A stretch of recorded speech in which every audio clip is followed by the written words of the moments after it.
Assalamualaikum warahmatullahi wabarakatuh. Tadi aku buka Facebook, tukang apa hari ni ya. Singkatannya Tahi. So ada yang post pasal piping. Dia buat piping baru repair tapi ada leaking, bocor. So aku share sikit cara biasa aku buat piping ni. Setakat ni tak pernah ada masalah bocor lagi. So antara tips-tipsnya sebelum kita pergi, kejap sangkut dulu.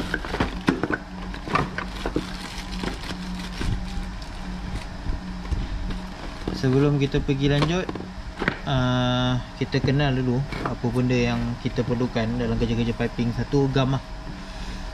So ini gam yang brand yang biasa aku guna, tapi ni pun dah nak habis.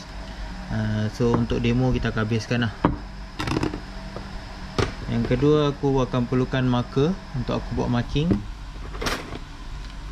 measuring tape, kikir ataupun kertas pasir, gergaji.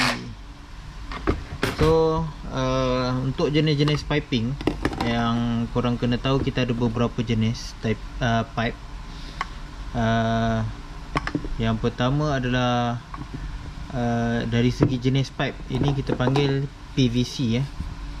Kalau putih, tengok sekejap. Okey, kalau putih ni jenis putih UPVC. Lepas tu kita ada GI. Aku tak ada sampel GI kat sini. PVC, UPVC, GI, PPR, ada banyak jenis lagi lah. So senang kita cerita, yang banyak kat rumah adalah jenis PVC, poly satu lagi. PVC jenis kelabu ni lah yang biasa kita pakai kat rumah, ataupun polypipe yang hitam, GI yang besi, lagi PPR yang tebal dulu tu, dia keras sikit, tahan panas sikit. PVC ni pun ada yang jenis tahan panas, ada spek yang boleh tahan panas. Lagi copper pipe, rasanya tu kot. Kalau ada, korang boleh komen lah. Lepas tu apa yang korang perlu tahu lagi adalah size pipe. So pipe diukur dengan diameter. So ini adalah 50mm. Ini 50mm, mana ada tulis lah. Ini 50mm, ini 40mm, ini 32mm. So dia akan ada tulis lah, tapi ni aku dah potong. Tak nampak lah. Ok, itu size. Kemudian anda kena tahu pipe class. Ok, ini class 7 Class 7 ada sirim. So dia tebal, class 7 tebal, dan dia ada pengesahan sirim.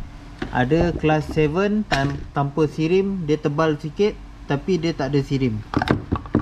So ada kelas D, ada kelas E, D, E, kelas 7, kelas 6 jarang ada. Apa lagi aku pun dah tak ingat lah. So dia ada beberapa kelas lah. Kelas tu merujuk kepada spek, ketebalan, dan juga spek kemampuan untuk tahan pressure lah. Itu untuk spek. Ok, standard pipe yang kita guna kat Malaysia nya, biasanya kita pakai standard PN15. Nampak? Tu nampak PN15. Tapi ada pipe-pipe luar negara macam Singapore dan France. Macam aku piping pun ada guna juga PN16 nampak tak? So ini standard size dia lah. Lepas tu kalau macam ni, ini kita panggil elbow. Ini jenis-jenis fitting Jenis fitting yang biasa kita guna adalah elbow. Sekarang aku pergi kat tong lah. Ini standard lain. Ini standard apa ni? Ini PVCB. Ini untuk piping lain lah. Kita umum tak ada pakai. Okay, kita tengok jenis-jenis fitting Ini kita panggil soket. Soket ni untuk sambung pipe size yang sama. Ini elbow, kita nak ubah direction pipe.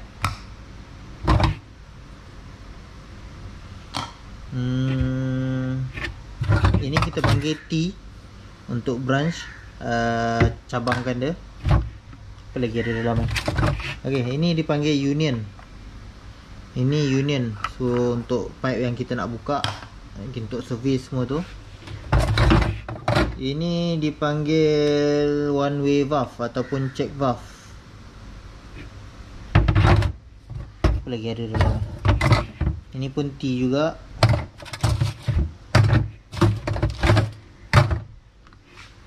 Aku punya reducer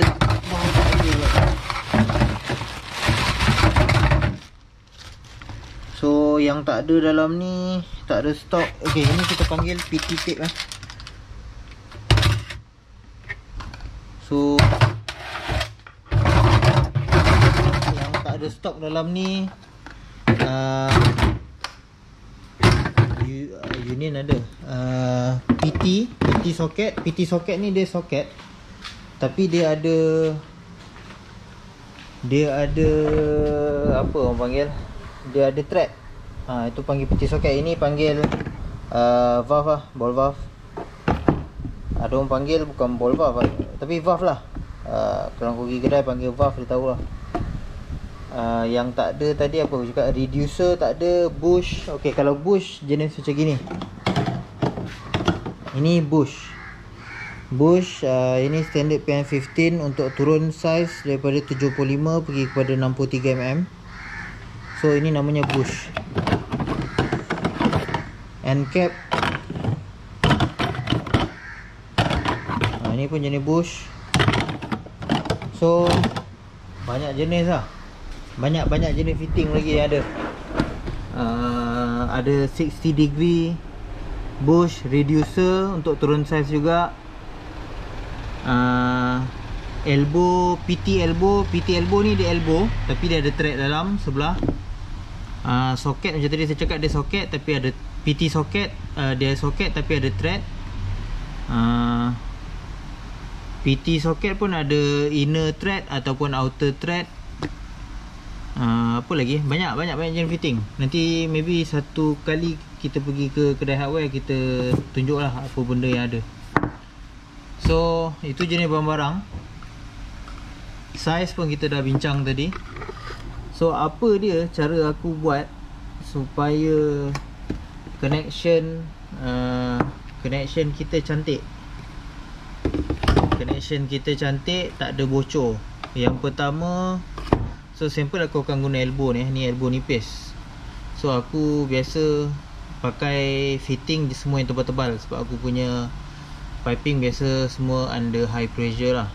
Nipis untuk rumah, pipe yang pressure tak tinggi boleh lah. So aku akan guna ni untuk sampel. So tips yang pertama, bila anda potong pipe, mana pipe aku nak potong tadi, contohlah ini lah, nanti kita akan gam kan. Anda potong pipe,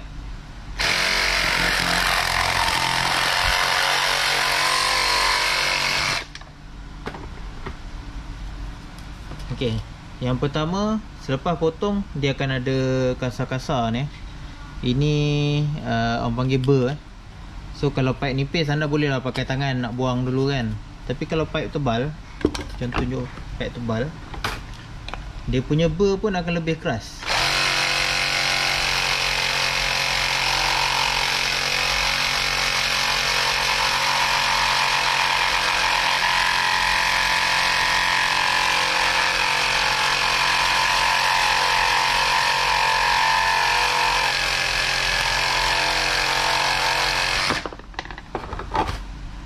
Okay, ini pipe yang tebal dia keras tau. So bila anda potong tegak, tepi keliling ni dia ada burr dan dia tajam. So anda ambil kikir ataupun kertas pasir ataupun grinder, kalau yang siapa mahir boleh pakai, buang ber dia ni. Tujuan kita buang tajam luar ni, kita nak mengelakkan ada bucu yang tajam, yang bila anda gam, anda boleh menggarit dalam tempat sambungan. So bila dia tajam, time kita tekan masuk nanti, sini dia boleh jadi tercalar, dan dia boleh bocor ikut tempat calar tu So kita kikir luar.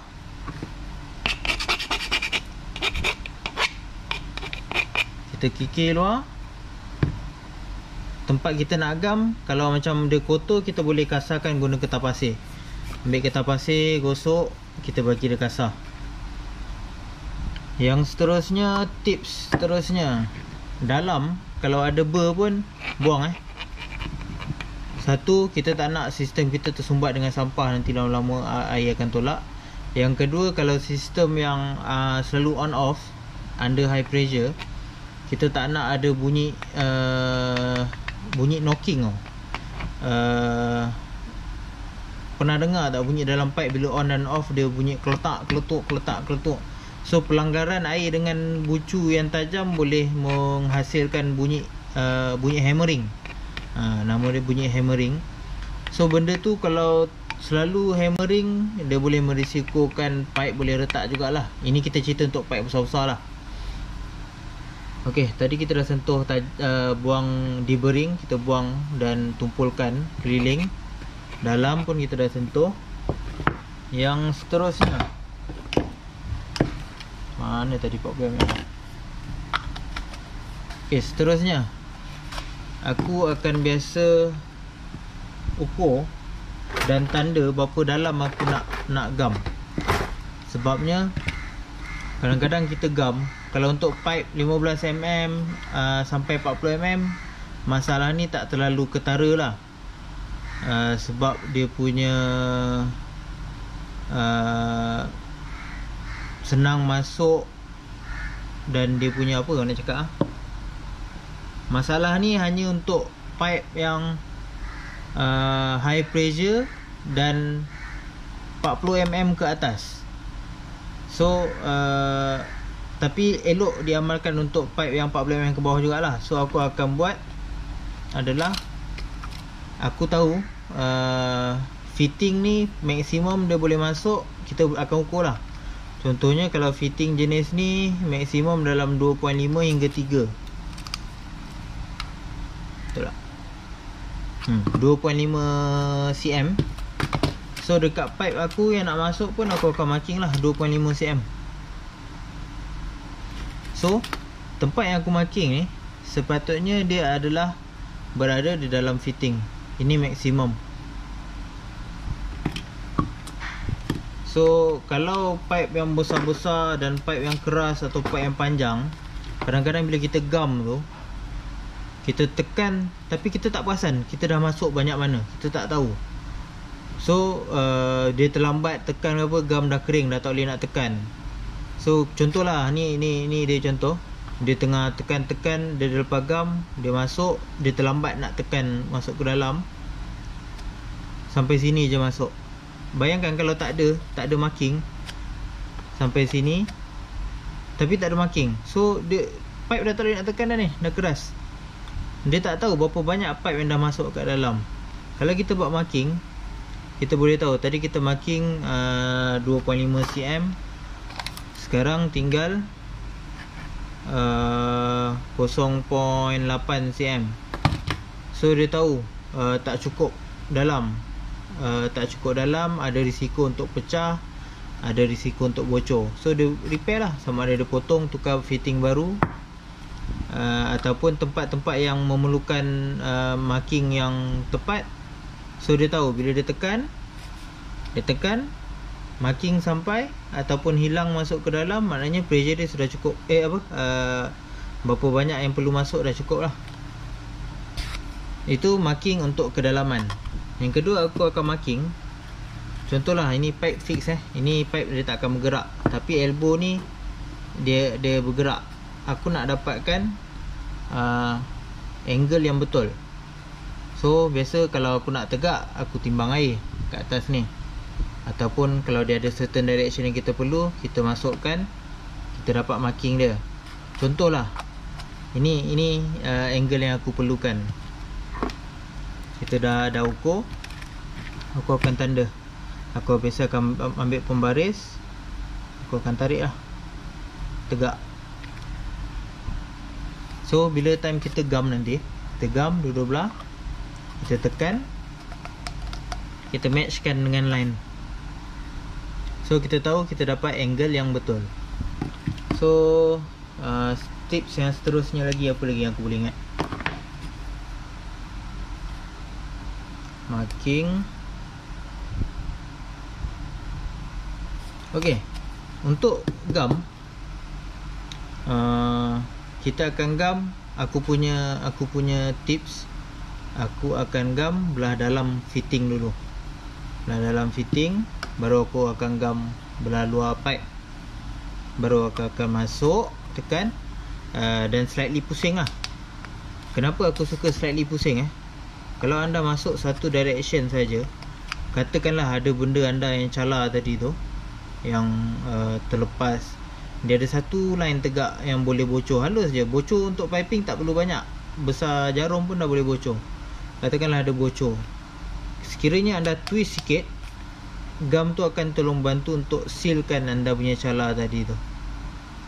So gerakan bila gam, masuk dan twist sikit, dapat twist sikit pun dah cukup.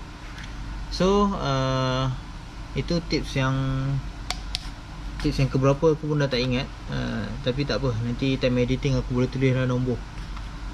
Masuk dan twist, settle. Ok, tadi kenapa aku akan gam sini dulu, gam dalam fitting dulu, baru gam kat pipe. Anda buat kerja tengah panas ataupun humidity rendah, gam dalam pipe akan lebih lambat kering berbanding kalau anda letak gam kat sini dulu. Katakanlah anda jenis tak cekap buat kerja, anda gam dekat luar pipe dulu, anda letak, satu, dia akan terkotor. Yang kedua, time anda gam sini dalam fitting pula, sini nanti dah kering pula. So amalkan gam dalam fitting, anda letak fitting tak kotor. Anda gam piping, baru anda lekatkan. Yang seterusnya, yang ni untuk pipe-pipe besar dan keras juga. Tips seterusnya ni, bila anda lepas gam, tekan masuk, pegang selama at least 10 second. Sebab yang ni tak ada masalah, sebab pipe-nya kecil dan nipis. Kalau pipe yang tebal 50mm dan ke atas, anda tekan masuk sampai kepada maksimum fitting boleh pergi.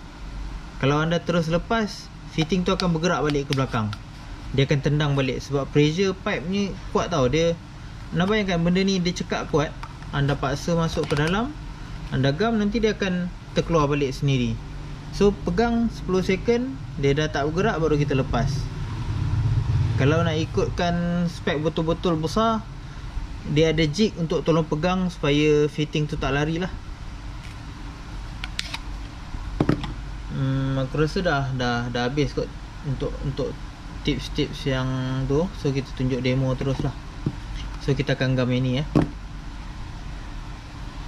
So tadi kita dah marking, kita dah tanda direction. Ambil gam. Gam dah keras sikit lah. Gam jangan campur-campur brand kalau anda pakai semasa buat kerja tu satu jenis gam, pakai satu jenis gam je. So ini gam untuk PVC. Ini pun gam dah nak expired, dia dah start likat, tapi untuk ini masih boleh guna lah. So kita akan gam sebelah dalam. Anda nampak dalam tu dia ada line tau. Lebih pun tak apa gam, tak ada masalah. Gam keliling.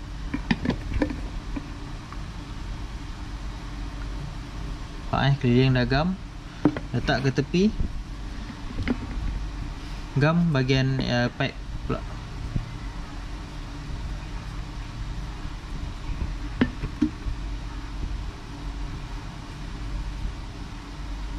keliling jangan skip. So ni kita dah ada target, masuk dan twist. Nampak bila dia ada gam dia mudah untuk tekan. Nampak dia ada keluar sikit tu. So tekan, pegang 10 second.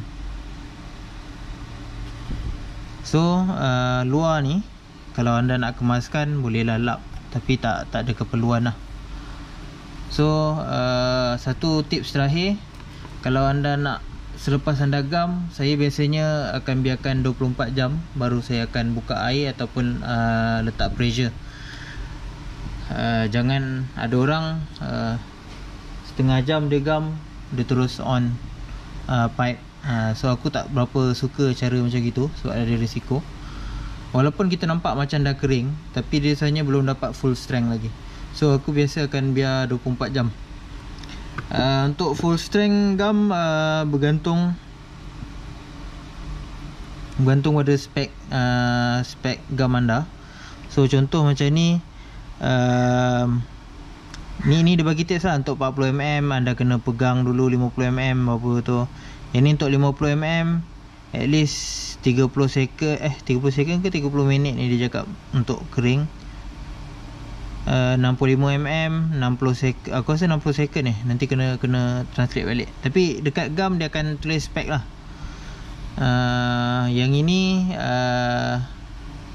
dalam masa 30 second dia dah start mengeras, dah tak boleh nak pusing. Kalau anda terlambat, kena bantu dengan haba dan boleh pusing lah. Tapi aku biasa settlekan dalam 30 second. Aku akan biar dia kering 24 jam baru aku akan buka air. So tu antara tips yang aku pakai. Kalau anda tak boleh tunggu lama-lama pun, paling tidak pun bagilah 2-3 jam baru buka air. Aku tak suka setengah jam buka air. Kalau hari panas buat kat open air, aku bagi 3 jam minimum. Untuk full strength memang 24 jam aku akan biarkan. Aku rasa tu je kot. Tak ada apa-apa lagi. Maklumat untuk kat pipe fitting semua dia akan ada tulis. 40mm size, elbow, standard VS 4346. Apa lagi maklumat yang dia bagi ni.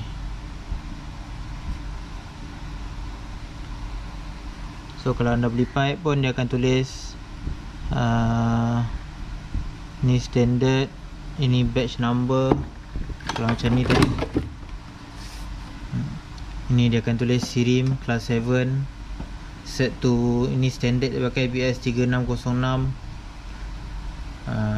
full length 5.8 meter, manufacturing by semua kod dia, semua dia akan ada rekod lah.